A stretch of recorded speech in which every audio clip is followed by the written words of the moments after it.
board members. Good morning. It's a big day. We're here today first to give you a little bit of a timeline update. Am I on? Am I on? Good. Okay. We're here first to give you a little bit of a timeline update on where we're at with the ongoing effort to update the Unified Development Code. And then we have some unfamiliar faces here. Our consultants with whom we've been working for about 2 years now, who will give the bulk of today's presentation. I'll warn you, it'll be a little longer than a typical staff presentation, but that'll be good to really get in the nitty gritty of what this new code is going to do, what the things we're excited about, and of course, give you the ability to answer your questions, general detailed. So what we're going to give you today, first, I'm going to get the boring out of the way. I'm going to give you a timeline and procedural update. We have somewhat of an announcement to make today regarding that. Secondly, I'm going to give you a little bit of a history, how we got here. All the work that's been done to get us to where we're at today and where we're going in the future. Then Christianette with Camiros, who's been our consultant for the past 2 years on this, will give the more lengthy, detailed presentation on the text. And then, of course, we'll move into public comment as needed. So as you know, we've been saying all along, we're going to ask you to vote on 3 documents, and that hasn't changed. One is the 5-year update to the Memphis 3.0 comprehensive plan. The second is the zoning code text, what we're going to talk about today. And the third is the zoning map. The sort of announcement we're making here today is that the first two, the 3.0 plan update and the text, will appear on your June agenda next month for your recommendation. We're going to delay the zoning map to a future agenda. So the big thing to know today is that we're splitting the text and the map into basically 2 processes. And I'm going to tell you a little bit about why that is and what the timeline for that will be. So why are we doing this? Why are we splitting the text and the map up? There's a few reasons that we have, gone back and forth and thought through, and we think it's for the best. One is it allows time for us to amend the map if there's a text change. If you all or the elected body make some change to the text, that may, make us think, oh, well, this could have an adverse effect on this neighborhood. We need to go change the map, right? So this gives us time to do that. The second thing is it allows us to do additional public engagement, which we're continuing to do, and we're looking forward to continue having more public engagement and conversations without delaying the internal work that's going to have to be done on the implementation side of these things. We have to update our fee schedule. That's going to take some time, especially there's a new state statute around that. We have to update our permitting software, and that's going to be more intense than just swapping out terminology. It's going to be a pretty significant lift to get that done. And of course, we have to train our staff. That includes both the office staff and our enforcement folks to really make sure that we're, hitting the ground running on this thing on day one. So what splitting the text and the map does is allow us to continue having that public engagement on the map without delaying these things. So that's the one thing. It allows us to offer folks predictability in map discussions. Folks come up to me today and they say, well, what would be allowed in RN2? I have to say, well, we're recommending this be allowed. By splitting the text and the map into separate processes, I can say this will be allowed and this will not, right? So as we're continuing these public engagement efforts, it allows me to offer predictability to folks. So that's sort of the third benefit. Additionally, you should know that the current Unified Development Code does not contemplate a complete repeal and replacement of the map. I'm going to get a little bit into the consequences of that and how we're recommending we move forward in that. So as you know, we've been clear throughout this entire process that we intend to repeal and place the entire zoning map. First and foremost, City Council asked us to do so in 2023. They passed a resolution asking us to do so. It's been, of course, over 70 years since we last did it. I think you all agree that it's time. I think your elected officials agree that it's time. And if you don't agree that it's time, I'd invite you to just go poke around the zoning atlas for 20 minutes. And then I think you'll be convinced that it's time. Additionally, as we've been working through this code text that Chris is going to talk about in more detail, it was written with the map in mind, and the map written, created with the text in mind. They really only make sense and really only do the job that they're supposed to do, integrated with each other. So we've been clear about that throughout this whole process. However, what is currently called a comprehensive rezoning in the UDC doesn't does not address replacing the entire map. It's intended for a much smaller geographic scope. Many of you were on this body a few years back when we did the Lamar Avenue comprehensive rezoning, really to address those auto-oriented uses around Lamar Avenue. That is sort of the current scope of what a comprehensive rezoning is under the UDC, a specified geographic area. It is not replace the entire map, right? In fact, our current language in the code explicitly limits comprehensive rezonings to planning districts or planning areas. That's an exact quote. So what we're going to propose to you is that a second zoning text amendment appear on your June agenda that will create the process for replacing the entire zoning map. That's a process that does not currently exist on the UDC, and so we're going to give you all the opportunity to sort of weigh in and set that process. So with that, our amended that sort of begs the question, why now? Why didn't we do this a year ago? Up until this point, we had previously intended to pass the map and text as one combined document, one combined ordinance. We still contend that would be one of several appropriate approaches. But as I stated earlier, we've determined that it's in the best interest of sort of public engagement to split them up, and splitting them up has those benefits. And the answer is now we have this additional time because we're going to split the two up. Let's take that opportunity to create that process and clarify sort of the applicability of the current UDC to a complete replacement of the map. So the amended timeline would look like this. When the code update, which we're calling ZTA 2026-1, comes to you in June, it will have a recommended effective date of January 1st. The second ZTA, the process for adopting that map, will have a recommended effective date of immediately upon approval by the elected bodies. Assuming both of those things are approved in August by the elected bodies, that means we can target your September agenda for the map. That would sort of give us 4 months of wiggle room to set the map and seek approval from both this body and the elected bodies. Prior to your June meeting, we will have an updated draft for your reference as you're continuing to review the text, but of course, it will be September at the earliest before we bring it to you for a vote. So that concludes the process part. That concludes the boring. I'm going to give you a little bit of a history of how we got here before I turn it over to the folks at Camiros. So as you know, we adopted the Memphis 3.0 Comprehensive Plan in 2019. You should know that there are 14 distinct actions in Memphis 3.0 that direct us to update the UDC. So this is not something that, this is something that we have been planning to do now for over half a decade. We began on that effort really in earnest in the first half of 2023. I think we're all aware of what happened between the years 2019 and 2023 that made public engagement a little difficult. So we started in earnest in 2023. In May, we brought in a consultant, not these folks, a different firm. We said, hey, take a look at our code and tell us what you think's wrong with it. They produced a document in May. In August 2023, City Council passed a resolution, asked us to begin the process of replacing the entire map. That's what I mentioned earlier. And then in November of 2023, we began what we called subcommittee meetings. We brought together a group of stakeholders, diverse group of perspectives, gave them that code diagnosis document we got in May and said, hey, you agree with this? What do you think? And we had those meetings in November of 23. That's when we really started saying, these are the things we intend to do and putting that in front of the eyes of stakeholders. Then we began the public engagement period for the Memphis 3.0 5-year update. Of course, those things are all connected. We've been, kind of ran a concurrent public engagement effort. That stretched from August 2024,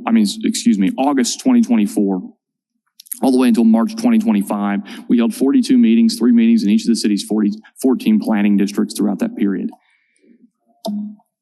In the middle of that, in the fall of 2024, we first brought these folks here to Memphis, and we got in a van and we drove around the city and we pointed out things that are problems with them. And so that gave them the jumping off point to create a, draft code that is Memphis focused, right? In April 2025, they published what we call the Drafting Directions Report. That's when we really made it publicly available. These are the things we plan to do.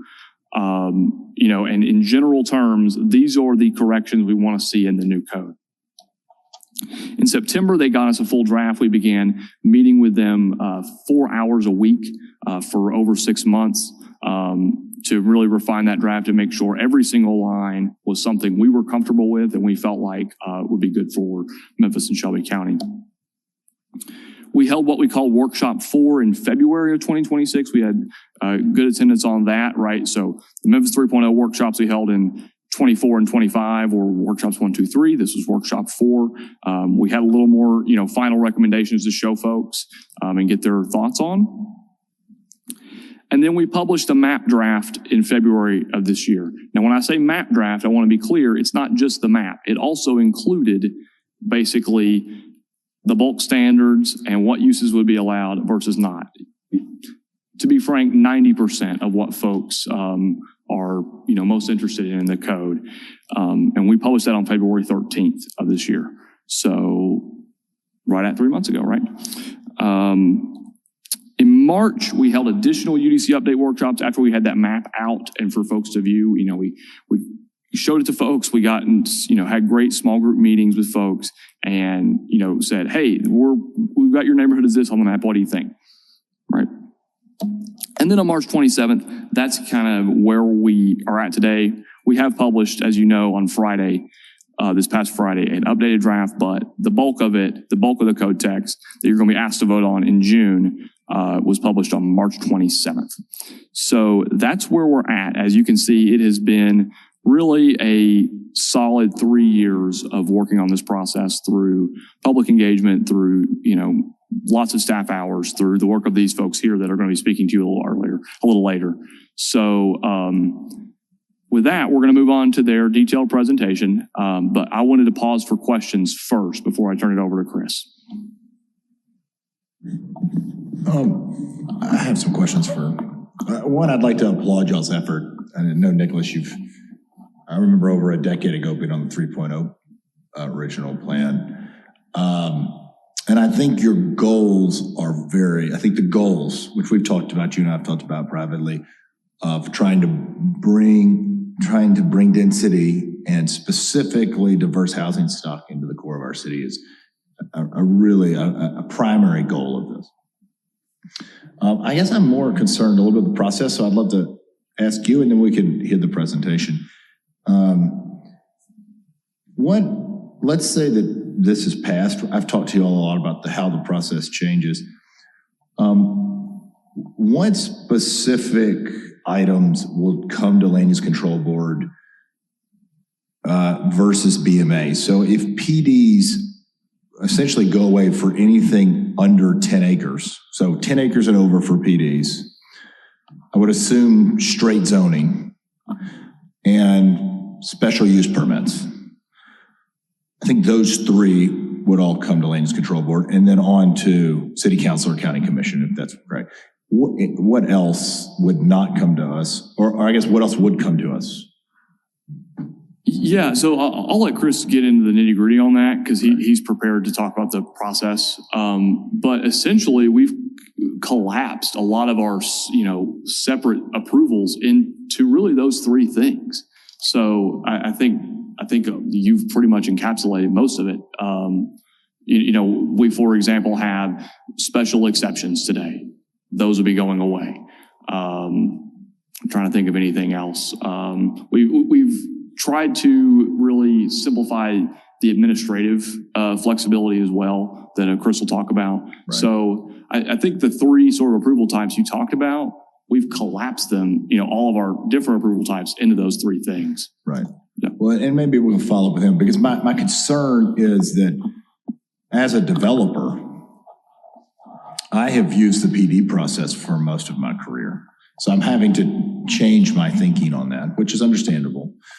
But I also think that everything's going to go to BMA. I mean, BMA agenda, I think, is going to get very long because of just the norm. It is the only way that we're going to have any relief valve. So I just want to address those now so we can just talk about like how a process changed, and maybe the consultants can speak to it directly. Sure, and I'll add one thing is I think that's exactly what I was trying to get at when I said that the code and the map really only makes sense in context of each other. Right. Because I do think a lot of the PDs we have today are a result of a bad map, right? And so with the map being fixed, let's say, our hope is that a lot of, the need for PDs may go, or at least be reduced. And of course, I want to add too, before I hand it over to them, we don't have to get this right day one, right? We fully intend, I think, that we will have, let's give these things a shot, and we can come back in 3 years if something's not working, right? Right. Well, just before, as we end this conversation before we hear the next one, I think, Ben sits up here too as a developer. Our job is to assess markets and to respond to market. And I want to make sure, and something we've talked about privately, is that we've used the PD process not because I think not just because it's this ad hoc version of zoning, really just so that we can respond to market, right? And I think planning would like a little more proscriptive zoning ability so that we can find that balance between addressing the market and creating a product that planning can be proud of, the city can be proud of, and that we hope increases densities and does all the things that we want out of good development and good design. So that's all. I think those are the things that I'm thinking about when it comes to process around your plan. Sure. Thank you, Nicholas.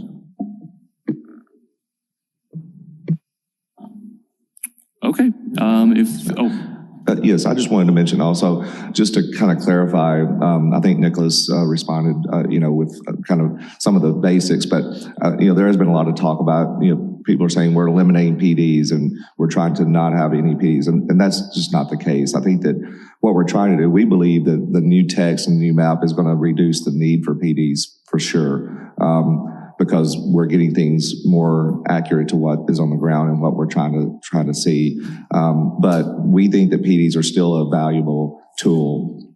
And I think that, and we can look, but. Well, I agree with you, but how many PDs? I can think of 2 in the last 2 years that have been over 10 acres. But I think that's only within in certain the districts. I think, I think that's only in the MS districts. And again, that's where the map and the text really work together. We have to really think very carefully about where things are mapped and where the text is, and that's how they work together. So if it's only in the MS districts, for instance, then that is a very specific, and there may not be many 10-acre properties or any in some of these districts. And so I think some of those details are things that when we have more conversations with people, there's a better understanding of it, because again, there's a lot of discussion that is not necessarily accurate. And so we're working to clarify that, which was one of the reasons we, requested this 1 month hold, and then the map discussion requested to delay that because they really do work together. And so there's some of those that really on their face seem like a concern, but once we get into the details of how they work together,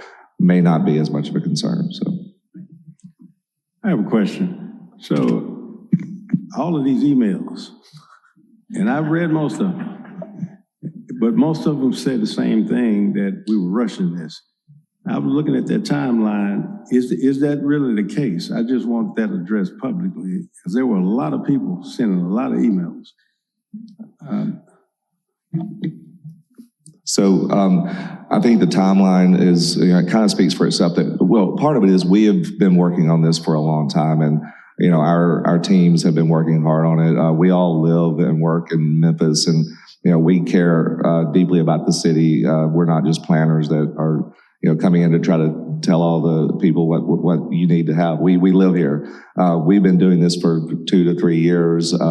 We have had engagement for that period of time. Some smaller groups in the beginning, specific committees that had a variety of people in those committees that represented varied interests, and then on into the more open public engagement. So we continue to have conversations, and again, that's why we're delaying this, because some of the people that we had engaged previously, and they haven't really engaged in some time, and they've come back in the fold, and we're having some good conversations, and some we've engaged with throughout. And so one thing I want to mention, we'll be clear about, we are proposing changes. I mean, there's no doubt we've been working on this for 2 to 3 years because we know that there are things that need to change. And that's what we've been working on, is what are those things that we think are important for the city to grow and to build back our core that need to change. And so we've made adjustments to that through these conversations, and some things we've backed from that we think still might be appropriate, but we know that a measured incremental approach is what we need, and that's what we think we're proposing. We're still willing to listen and change, but some of the conversations with some groups we're just not in agreement with, and so I think that we're happy to continue those conversations, but I think we will have things that we are proposing this, and this is where we think it needs to be, and we're going to need to just have that discussion, with the board here, and then with the elected bodies. So we're trying to minimize that as much as we can. We're continuing to work on it to see where we can have agreement, but there are going to be some things that I'll just say that we're going to propose, and we feel like this is the answer, and we will. Look forward to the discussion. So we'll be working on it next month to minimize that as much as we can. So.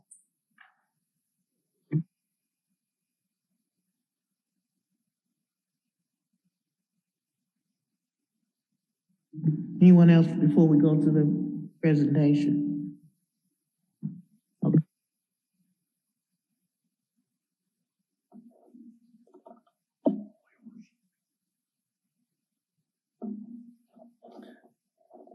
Okay.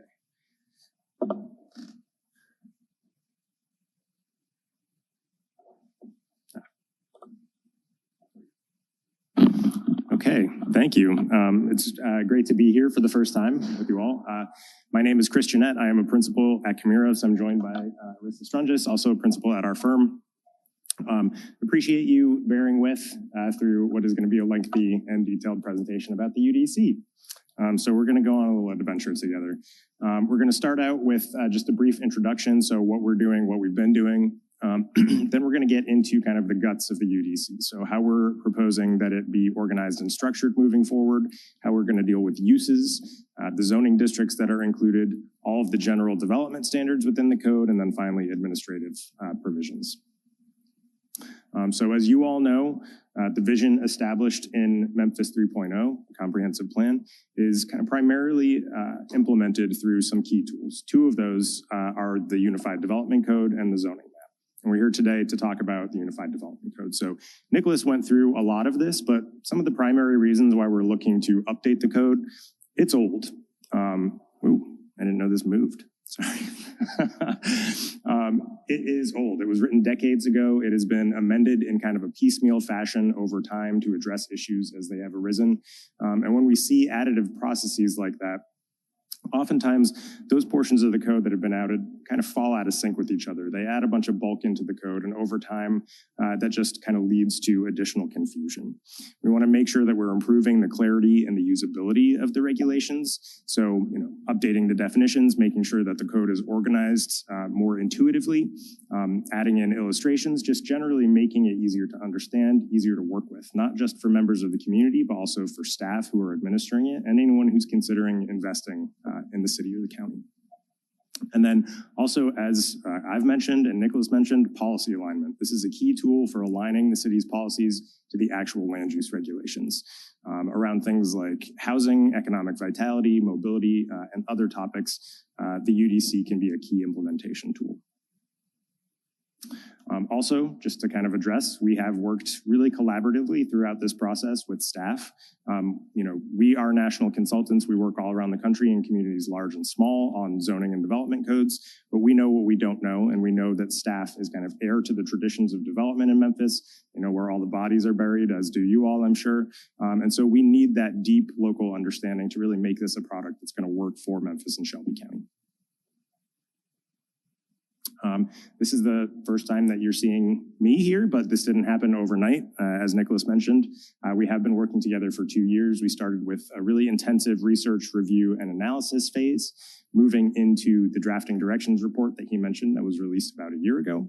And since then, we have been working 4 hours a week every Monday and every Wednesday and Friday. Sorry, I got my calendar mixed up there. To really walk through line by line, make sure everyone's comfortable with the approaches and that we think that everything that is within this draft is suitable and appropriate for the city and the county. It really prioritizes clarity and predictability over bulk. You can see there on the right-hand side, we've gone from about 542 pages to 315 pages and about a 45% reduction in word count.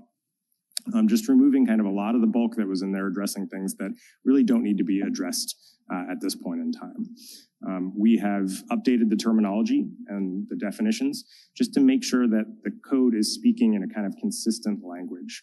And we've paired that with updated objective standards to kind of get out of the game of interpretation. When someone comes up to the development counter and asks a planner, can I do this?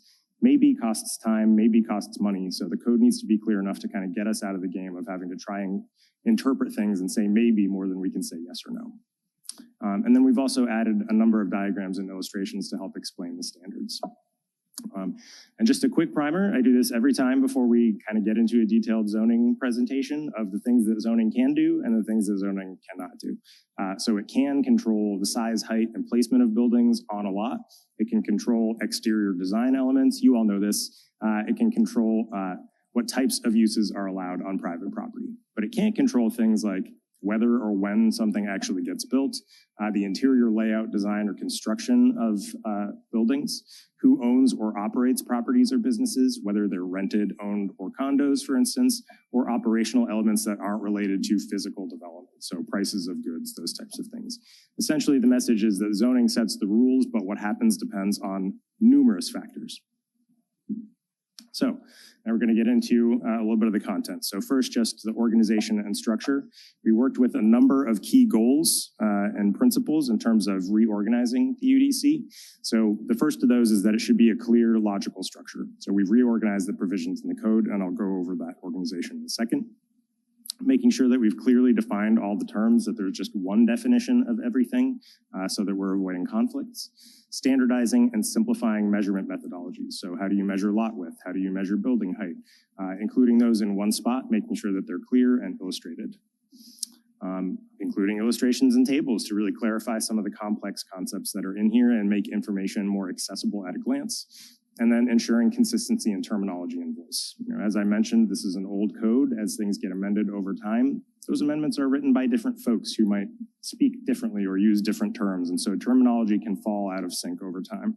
And the rewrite process is a good opportunity to make sure that the code is kind of speaking in one clear, consistent voice moving forward. So it's organized as drafted into 8 main parts, and you can see those here. The first of them is the introduction. So this contains the title, purpose, and intent, kind of required legal language, what happens converting older districts to new districts, all of the definitions, all of the rules of measurement. So we're kind of establishing the language that we're going to use to regulate here in the introduction. And we get into the zoning districts, everything from residential through commercial, industrial, special purpose, and overlays. And then the third kind of bucket or part there is the uses. So what uses are allowed where? What are the standards that are associated with those? Then we get into site development standards. So you could think of this as everything that happens on a lot that's not the principal use or the principal structure. So things like accessory structures and uses, off-street parking, loading and access, landscape and sign regulations. And then we've got trees and open space, public realm and infrastructure, so sort of the nuts and bolts regulations there, dealing with those kind of physical realities. Then we move into the administration portions of the code, so who are the code administrators, what are their roles and responsibilities, what are the various application processes, what kind of notice am I required to provide, and then actual zoning approval and permitting processes would be in Article 23. Subdivision and right-of-way becomes Article 24, and then we move into how the code is actually applied. So what happens to nonconformities or things that don't meet the standards of the code, and how are the regulations actually enforced? All right, the use approach. So we have revised the approach to uses in the UDC. We've looked at all of the districts and all of the allowed uses, and really worked to make sure that we're auditing those so that the uses that are allowed in a particular district really meet and suit the function, form, and purpose of that district. We have maintained and enhanced the generic use approach. So again, continuing that move away from specific uses to kind of broader categories of uses that allow for easier interpretation as new uses emerge. You can kind of say, that's a retail goods establishment, or that's a personal service establishment, as opposed to that's a haberdasher or a cell phone store. And then we have made sure that all of the uses are clearly defined. So with a generic use approach, an important thing is to include what those uses do include, and then some examples of what they don't include, and we've been very clear about that. We've reviewed and updated use standards for a number of uses to address anticipated impacts of those. And then we've actually simplified the use approval process in a number of ways, which I'll go over later in the presentation. We've also added a number of uses to the code, just highlighting some of those here, some of the key ones. The first is a neighborhood commercial establishment. You could think of this as kind of a traditional corner store model. We can't call them corner stores because they're not always located on the corner anymore. So they're called neighborhood commercial establishments. They're really small scale neighborhood serving uses. So an interesting way to think about this use is that it's kind of a bucket that holds a small sample of other uses. So a neighborhood commercial establishment might be an art gallery or a small office or some other low impact use that would kind of comport with the fabric of the neighborhood. They would be allowed within existing structures on the ground floor of apartments and as new standalone structures on corner lots only, where they're allowed, and they're not allowed in every district. Then we've built in some artisan and creative economy uses, things like craft industrial, commercial kitchens, and specialty food services, food truck parks, micro production of alcohol. There's kind of a whole new series of uses in there that address kind of that more maker orientation. And then we've added some new residential uses as well. So pocket neighborhoods, which really deal with larger sites of at least 3 acres or more, allowing for a variety of housing and, depending on what district you're in, some retail uses as well. And then cottage courts, which are an important new one. And a useful way to think about these is that they would allow whatever sort of those base dwellings are that are allowed in the zoning district in an alternative orientation, right? So instead of along the face of a block, we're letting you kind of move into a site on smaller lots, or they could be all in kind of common ownership, organized around a central open space. So think about kind of smaller homes, smaller lots, organized a little bit differently, with design standards in there to make sure that they're context appropriate. And we have updated the approach to dwelling types, which is what this slide shows. These are the dwelling types that are included within the new code. Single unit detached, single unit semi-attached, which is one unit sharing a party wall with another unit that runs along a lot line. So they're each on their own individual lot. And we've got 2 unit dwellings, 3 to 4 plexes, townhouse, and apartment dwellings.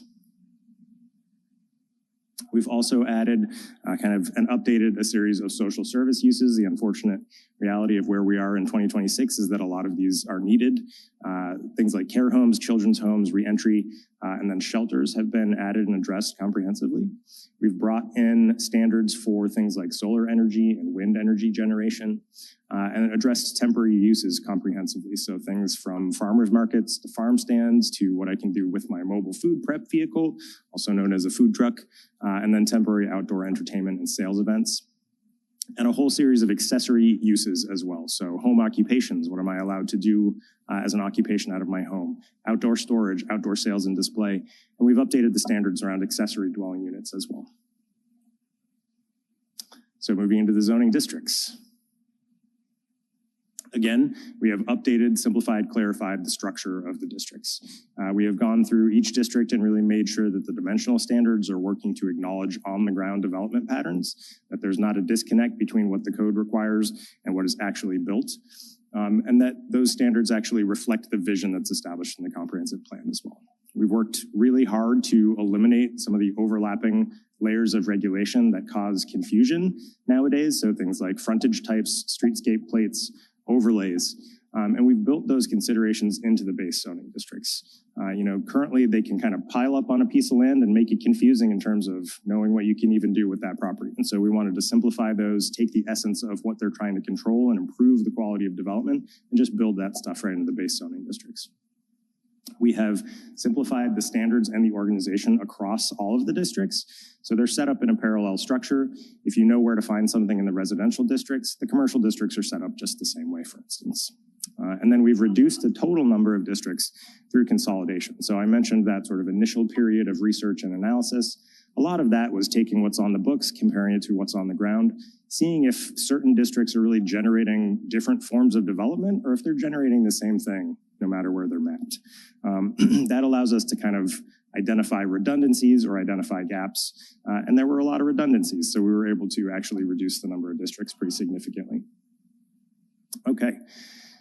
The residential zoning districts. So these have been updated. We have consolidated the total number of them down from 12 in the current UDC to 7. We've updated, as I mentioned, the dimensional standards to make sure that the standards and the requirements actually match kind of the way that the neighborhoods within the city and the county are built. And we've added a series of new standards as well. So we're addressing maximum lot coverage, which is generally set at 80% for all of the districts. We're addressing minimum transparency. So how many windows do you have to have on non-residential structures? Blank wall limitations on non-residential structures. And then context-based setbacks. So your front setback in most of the residential districts is going to be based on that range established by the neighbors to either side of you if you're doing an infill development. And then we've brought in design standards that are tied to specific dwelling types that address things like the orientation of buildings, articulation on their facades, the building materials that they're actually made out of to make sure that we're encouraging kind of high quality context sensitive development. So I'm going to walk pretty quickly through the palette of residential districts. We're going to do this for all the districts. I'm going to go as quickly as I can and try and make it as informative as possible. So the first is the RMP, the Manufactured Home Park District. It kind of does what it says. It allows for manufactured homes and manufactured home parks. Parks would require 10 acres minimum, and a manufactured home kind of standalone on a single lot would require 4,000 square feet, and they would allow 35 feet in height. The general rural is intended to accommodate those areas of the city and county that are really predominantly agricultural and undeveloped land with some limited commercial and residential uses mixed in. It would allow single unit detached dwellings on sites of 2 acres or more and 40 feet in height. And then we've got the RS, the residential suburban, accommodating kind of that traditional neighborhood environment, single unit dwellings on quarter-acre lots. Single unit detached would be allowed, as well as pocket neighborhoods that I mentioned, requiring a minimum of 3 acres and approved through a special use permit process. And that district would allow 40 feet in height. Then we move into the residential neighborhood districts. Kind of a useful rubric to think about as we kind of go through this list is that generally as we move up the ramp here, we're moving kind of closer toward the core of the city. So thinking about moving from sort of the rural areas into the more urban kind of core neighborhoods. So the RN1 would be predominantly single unit dwellings on lots of 6,000 square feet. Single unit semi-attached would also be allowed on 3,000 square feet. Additional housing options would be, again, that pocket neighborhood option, as well as cottage courts in the RN1, which would be a new use. And then 40 feet in height maximum would be allowed here. Within the RN2, we've got a mixture of single unit and 2 unit dwellings with townhouses and 3 to 4 plexes allowed as well. 3 to 4 plexes in the RN2, importantly, would only be allowed on corner lots. Then again, sort of that limited palette of additional uses, cottage courts, pocket neighborhoods, and then residential co-living would be added here as well. This one would allow for 40 feet in height, except for 45 feet for townhouses and plex dwellings. In the RN3, we're looking at a mix of single unit, 2 unit, townhouse, 3 to 4 plex, and then introducing apartments to the mix as well. And again, sort of additional limited options, cottage courts would be allowed here as well. Pocket neighborhoods, residential co-living, and single room occupancy as a new option as well. 45 feet in height maximum for this one. And then the RN4 is really intended to be the densest residential district, kind of focused more on apartment dwellings and 3 to 4 plex and townhomes. So really looking at sort of those multi-unit variations as opposed to single unit dwellings in this one. It would allow 60 feet in height, except for 150 would be allowed for apartment dwellings. Okay, the commercial and mixed use districts. We have updated these as well to make sure that they're really kind of effectively addressing the varied character of the commercial and mixed use areas in the city and the county. We are distinguishing between those areas that are really kind of more auto-oriented or traditional kind of commercial development and those that are focused more on a pedestrian orientation and walkable development. So we have made a shift in some of those districts that are more focused on pedestrian orientation and walkability to controlling things like build-to zones and build-to percentages to really require your building to be located a little bit closer to the street instead of requiring it that it be a minimum setback from the street. We've also, again, added context-sensitive controls on setbacks. So for instance, I'm only required to have a side yard in certain commercial districts if I am abutting residential. If I'm abutting another commercial development, I'm not required to have that yard. We've also addressed things like ground floor heights, blank wall limitations, and transparency standards, and then brought in design standards as well to, again, ensure that high quality development. I also want to point out here that we've got those context-sensitive controls to ensure the transitions between the mixed use and commercial districts to lower intensity residential districts are really kind of handled sensitively. So we've got limitations on the height that you can establish within a certain distance of a residential use, and then that height kind of steps up as you get to 200 feet from that residential use. Okay, all of the mixed use and commercial districts, again, remember that kind of helpful rubric as we go up the ramp here. We're talking about kind of an increase in the level of intensity, development intensity that would be allowed. So we start with the neighborhood service district, the NS. This one is really small scale, pedestrian friendly mixed use, combining opportunities for residents to meet some of their daily needs through walking as opposed to getting in their car and driving. It integrates those uses into the neighborhood fabric and can often serve as an effective transition from more intensely developed commercial areas and established residential neighborhoods. Then we've got Main Street, so Main Street 1. This is the first of the 3 Main Street districts. And as we go up, they kind of ramp up in intensity and height that's allowed, as well as the mix of uses that's allowed. So this one fosters a walkable mixed-use development in kind of that neighborhood context, supporting local business and creating those vibrant destinations within easy walking distance of where people live, allows 50 feet in height. Main Street 2 really serves as an activity center for neighborhoods as well as the broader community. So reaching out a little bit farther for my market there.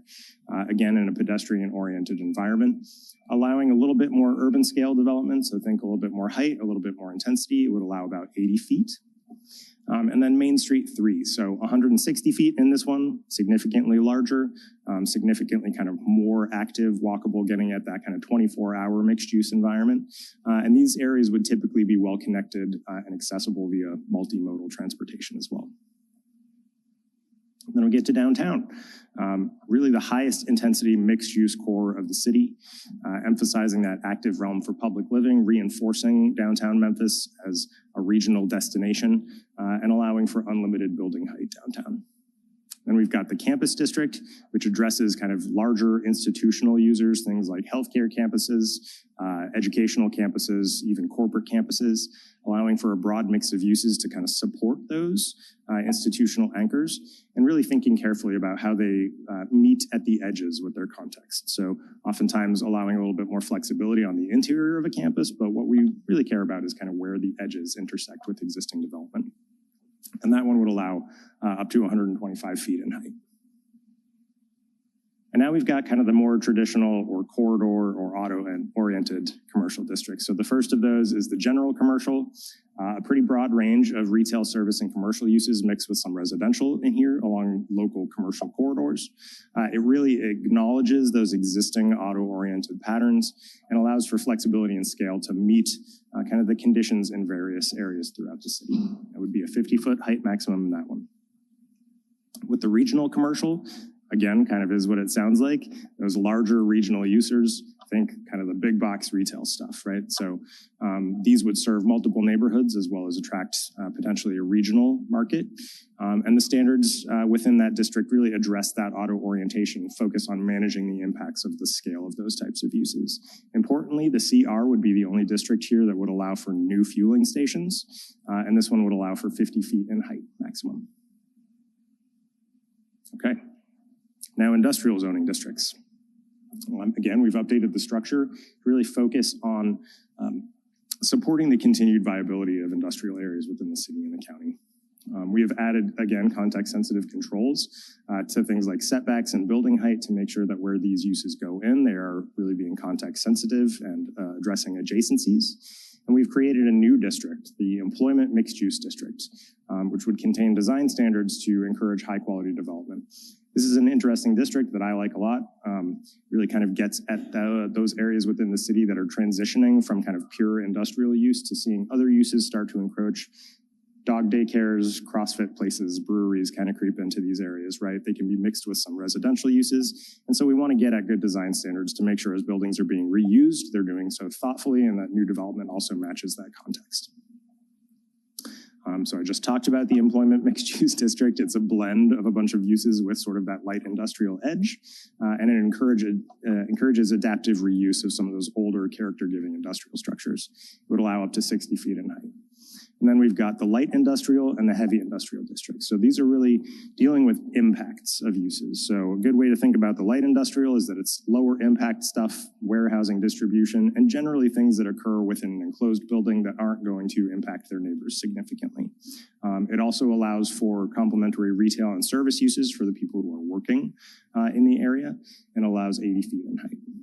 And then the heavier industrial, or the HI, the heavy industrial, this would be higher impact stuff. So those uses that are more likely to generate things like noise or vibration. And the standards really focus on supporting that kind of industrial core activity while making sure that these are buffered appropriately and located in the right places. It would also allow up to 100 feet for those more intense industrial uses. Okay, how's everybody doing? All right. So now moving into the special purpose and overlay zoning districts. As you are familiar with the current code, you will notice in the draft that most of these have gone away. Most of the special purpose districts, even the sub-districts of the SCBID and the Uptown, have been consolidated into this base set of districts that we're working with. A lot of those special purpose districts built in extra layers of design, maybe things about where parking could be located. And what we've done is we've taken those elements out and just built those into the base requirements, which has allowed us to reduce the number of special purpose districts. We've also done the same thing with overlay districts. We've brought some of their key considerations into the base district standards, really only retaining those overlay districts that do what overlay districts are intended to do. And that's addressing kind of unique geographic considerations, operational considerations for things like the airport, or environmental considerations, where you want an overlay to go over, for instance, a wetland. So the special purpose zoning districts that we have retained in the code are the Parks and Open Space District. This one is a consolidation of a couple existing ones into a new district that really addresses how parks and public land are treated. And then the floodway zoning district, which applies to land within the designated floodway. In terms of overlay zoning districts, we have maintained the ones that kind of meet the purpose of overlays, as I mentioned, which is to address kind of those unique features. The first of those is the historic overlay district. We have maintained that one largely unchanged. The airport overlay district, also unchanged. And then the floodplain, Fletcher Creek, and wellhead protection districts, which have seen kind of minor updates. Okay. So general development standards, again, this is everything on the site that is not the principal building or the principal use. So we're talking about things in these sections like generally applicable standards. So how many buildings can I have on a lot? What do I do with a flag lot configuration or a double frontage or through lot configuration? What about development on lots that are not served by public sewer? So all of those considerations are handled through here, as well as kind of functional things like clear sight triangles, making sure that visibility is maintained at intersections. We brought in and updated some exterior lighting controls. So a lighting plan would be required now for non-residential mixed use and apartment dwellings. This deals with kind of basic elements of lighting, making sure the fixtures are full cutoff so we're not kind of increasing light pollution, requiring that they have a correlated color temperature that's on the warmer end of the spectrum and avoiding some of those blue light issues. And then we've dealt with height limitations for luminaires on private property as well. So 20 feet in non-residential districts and 15 feet in residential, with exceptions for things like emergency lighting or recreational field lighting. We've brought in a new series of standards that address fences and walls, so everything from how they have to be maintained, what side the finished side of the fence has to face, what materials it can be constructed out of, where it can be located, how high it can be, and how they need to be designed.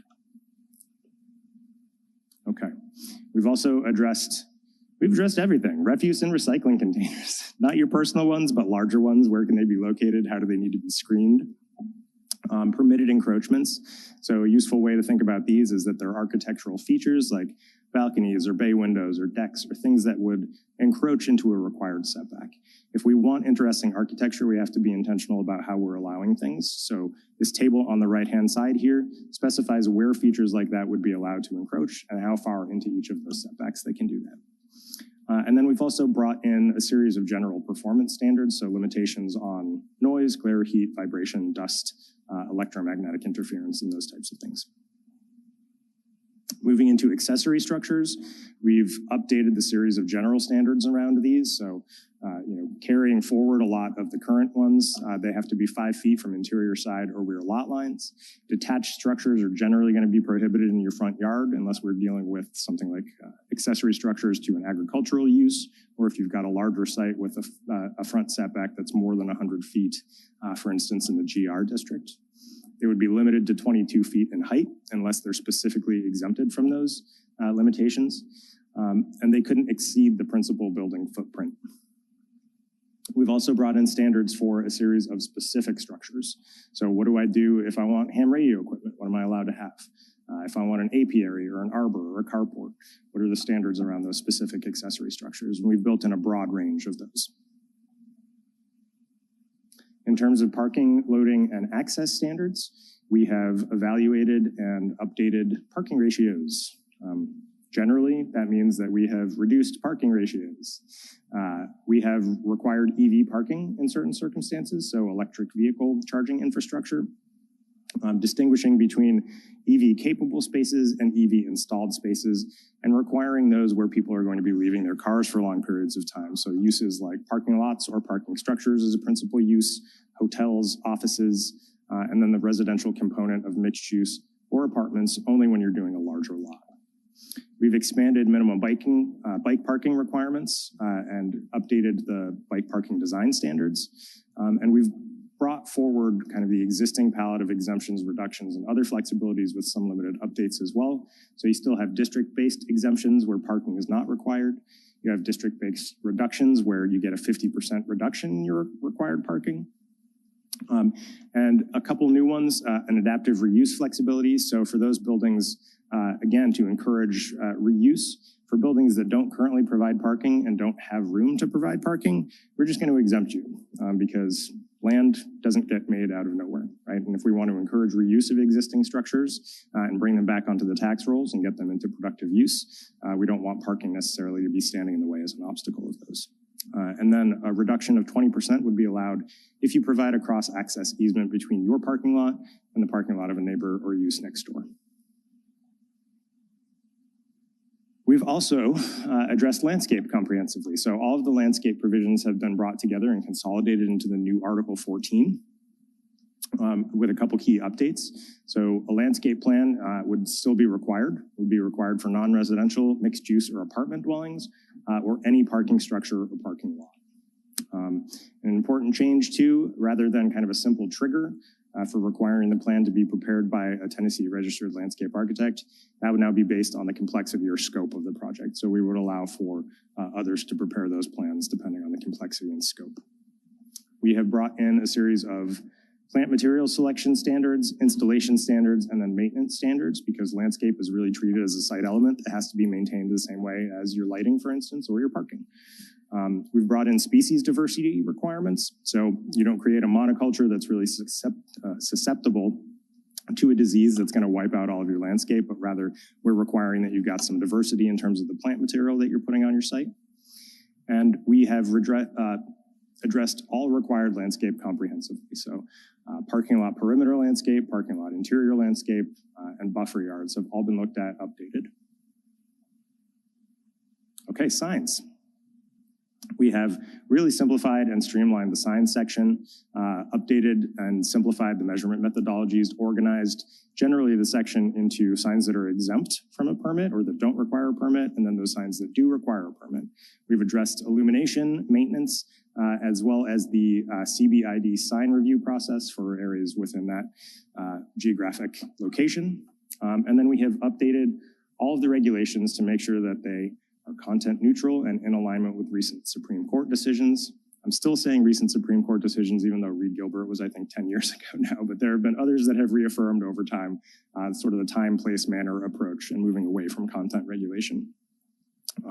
So if you look at that section, you'll see that we've addressed all of the sign types comprehensively. There's illustrations for each one of them so that you know exactly what we're talking about. And I've just listed some of the sign types there that are addressed.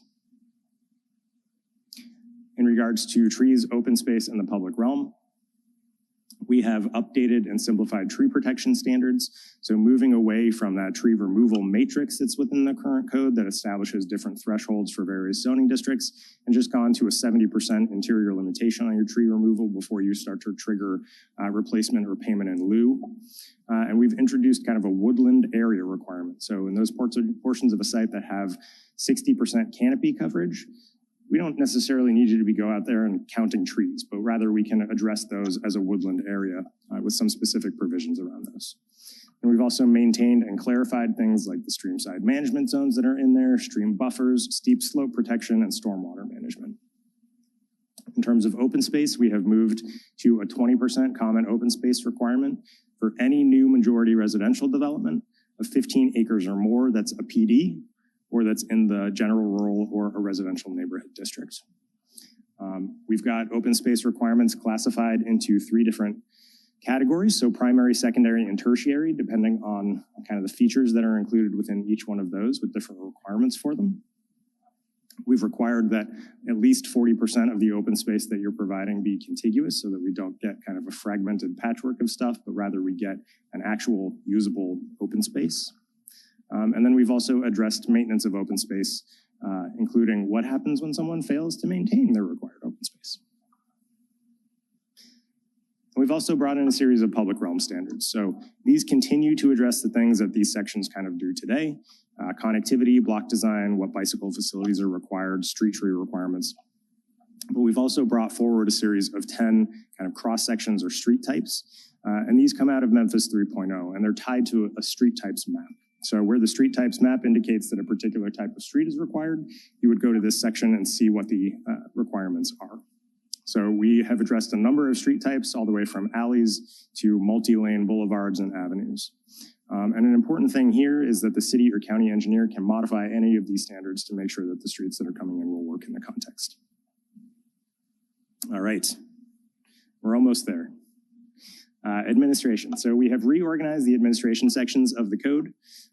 They are code administrators, which is Article 21, application processes, which is Article 22. We have added a specific section in there that clarifies the applicability of the Vested Property Rights Act. Zoning approvals and permits is Article 23, and then subdivision and right-of-way approvals follows that one. So the code administrators that are identified include the governing bodies, you all, the LUCB, the Board of Adjustment, and you can see the rest of the list there. That section includes kind of roles and responsibilities for each one of those, situations in which, for instance, you all would review and recommend or be responsible for a final approval. The application process article identifies the initiation authority, so who can put an application into process. It deals with the required pre-application conference with the zoning administrator, neighborhood meeting requirements, what types of notice are required for specific applications, and how that notice works. And then again, vesting, as I mentioned. You can see a sample of the required notice table there for various applications, the types of notice that are required. Really simple. In terms of administration, we have dealt with all of the various zoning approvals and permits. I'm not going to read down that list. It's pretty lengthy, but everything from text and map amendments to special use permits to certificates of occupancy and time extensions. An important change with special use permits. We have consolidated the current conditional use and the significant neighborhood structure conditional use. Those were kind of parallel processes to the special use permit, so we've collapsed them down into one. It's a single process. Special use permits would go to the zoning administrator for a review and recommendation, and then move to the land use control board for a final decision. They would be appealable to the governing body.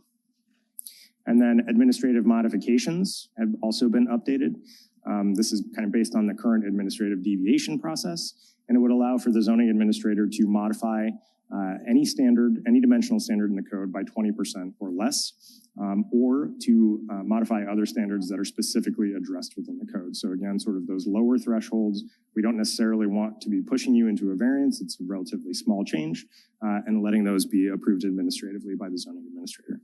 If the zoning administrator decides that something kind of rises above the level or above the threshold of things that should be approved administratively, even if they're below the threshold, they can be elevated to the Board of Adjustment, even if they meet the standards. And those would be appealed to the BOA as well.